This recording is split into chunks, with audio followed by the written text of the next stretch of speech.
Hello, this is the My Artifact episode number 259. आजची तारीख आहे 12 नोव्हेंबर 2015. आता वाजले करीब रात्रीचे 11 वाजले. आज स्पेशल काय? आज स्पेशल हे आहे का आज मी सकाळी उठलो, आज जिमला नाही गेलो. ॲक्च्युली माझी जिमची तारीख गेली, म्हणजे 10 तारखेला मला महिना भरत होता.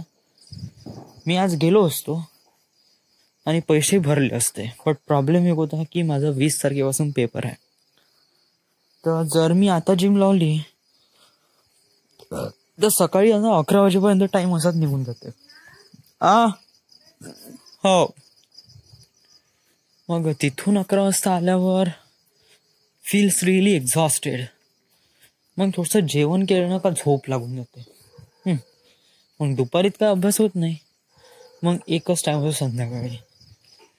तर संध्याकाळी केला तर केला, नाही त्या दिवशी अभ्यासच नव्हता. बट आता तर अभ्यास करायला लागेल, कारण आता 12 तारीख आहे, 20 तारखेला पेपर आहे माझा. तर मी जिम सोडली आहे. म्हणजे जसा माझे पेपर खतम होईल, म्हणजे 22, 23, 24ला सरळ जॉईन करून टाकेन. कारण gym is a really important thing and I have to do this. But right now it take a real pause. याला थोडंसं पॉजची गरज आहे. थोडं थांबायला पाहिजे आपण, कारण 20 तारखेला पेपर झाल्यानंतर आपण हे करू शकतो. ओके, ठीक आहे. पेपर झाल्या मग जिमला नाही गेलो, तर घरी बसलो, अभ्यास केला. तर नियर अबाउट जो 4था चॅप्टर आहे थर्मलचा, तो काफी हद तक झाला आहे. न्यूमेरिकल जर सोडले, छोटे छोटे न्यूमेरिकल तर ओके ठीक आहे, मोठे न्यूमेरिकल ना, त्याच्यात आहे मोठे मोठे एक्सप्रेशन्स, जसं लॉ, माउंट बॉयलर जे 8 मार्काचं आहे. असे 4थ्या चॅप्टरमध्ये असे 8 मार्काची खूप आहे. त्याची मी डायग्राम करून घेतली जशी होईल तशी, आणि जो थेअरी आहे ते लिहू शकतो मी. थर्मल इंजिनिअरिंगसाठी मी नियर अबाउट आजची किती 12, 13, 14 आणि 15, 14 तारखेपर्यंत पण नियर अबाउट 2 दिवस करतो थर्मल. आणि 15 तारखेपासून हे पण सुरू करतो इलेक्ट्रॉनिक्स. आणि थर्मल बाजूला ठेवतो, कारण 5 दिवस कंटिन्यू इलेक्ट्रॉनिक्स राहतो. कारण इलेक्ट्रॉनिक्स इज व्हेरी हार्ड आणि it is very complicate to understand. तर मला वाटते I should probably focus on electronics. ते इलेक्ट्रॉनिक्स मी 5 दिवस देत आहे कंटिन्युअस. मला याच्यावर स्टडी करावं लागेल कसं आहे काय, आणि तेव्हाच मी त्या चांगल्या एक्झाममध्ये याचं प्रिपरेशन करू शकतो. सर्वात इम्पॉर्टंट आहे याची डायग्राम. जर तू डायग्राम काढली तुझा पेपर 100% निघायचा. डायग्राम.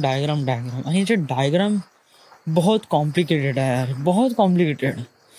जस्ट छोटासा फरक असते बस, आणि त्या छोटासा फरक तोच शोधणं खूप कठीण आहे. डायग्राम बिलकुल सारखीच असते. आता आरसी फेज शिफ्टर आणि आरसी फेज शिफ्टर आणि अजून एक आहे, त्याची डायग्राम बिलकुल सारखीच आहे, फक्त थोडासा फरक आहे. तिथे रेजिस्टन्स आणि कॅपॅसिटर 3 आहे, इथे 4 आहे, आणि रेजिस्टन्स 7 आहे वेगवेगळ्या ठिकाणी. बस याला माहीत करून घेणं हेच मोठं कठीण आहे. तरी मला त्याच्यावर बहुत फोकस करायला लागेल इलेक्ट्रॉनिक्स.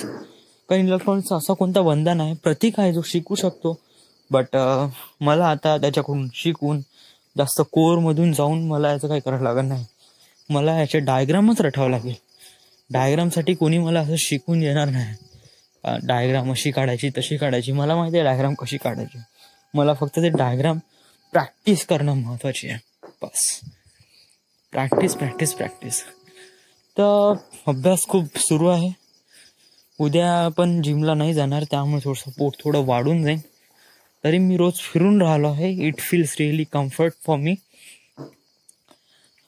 देन काय झालं, 11 वाजेपर्यंत अभ्यास केला.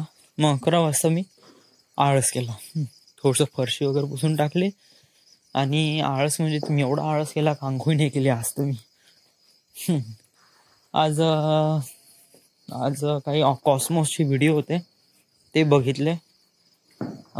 देन दुपारी झोपलो मी. खेळायला जातो म्हणलं, बट अनूप आणि तो आला सूरज, त्यांना काही अपडेट वगैरे करायचं होतं, त्यामुळे थोडा वेळ थांबलो मी. तर त्यामुळे आज काय माझं पॉसिबल झालं नाही खेळणं. डझंट मॅटर बिकॉज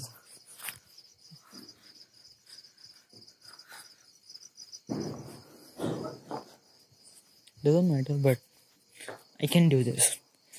काय नाही, नंतर काय नाही, थोडंसं समोसे खाल्ले आणि पिंट्याकडे अभ्यास करायला गेलो. बस आता घरी आलो. So this is the end.